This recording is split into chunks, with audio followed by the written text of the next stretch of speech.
کی موجودگی سورج کی مانند ہے۔ سورج گرم تو ضرور ہوتا ہے مگر سورج نہ ہو تو اندھیرا چھا جاتا ہے۔ اپنے ماں باپ سے اونچی آواز میں بات مت کیا کرو۔ جس دن وہ خاموش ہو گئے اس دن تم ان کی بات سننے کو ترسو گے۔ اللہ پاک سب کی اولاد پر ان کے ماں باپ کا سایہ ہمیشہ سلامت رکھے، آمین۔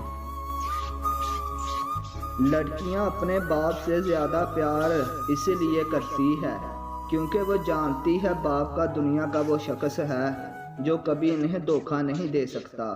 اللہ پاک سب کے سروں پر باپ کا سایہ سلامت رکھے، آمین۔ جب رزق میں تنگی محسوس ہو تو غور کر لیا کرو کہ ماں باپ کے لیے دعا کرنا تو نہیں چھوڑتی۔ ماں باپ دنیا کی ہر ٹھوکر برداشت کر سکتا ہے سوائے اولاد کے ہاتھ لگی ٹھوکر کر کے۔ میرے قدم کیسے ڈگمگا سکتے ہیں، مجھے تو چلنا میرے باپا نے سکھایا ہے۔ لکھتے لکھتے قلم ہی سوکھ گیا، میرے باپ کی تعریفوں کا بھی جواب نہیں۔ قدر کیجئے ان ہاتھوں کی جن ہاتھوں نے ہماری بنیادیں مضبوط کرتے کرتے اپنے ہاتھوں میں لاٹھیاں اور تسبیح پکڑ لی ہے۔ قدر کیجئے اپنے والدین کی۔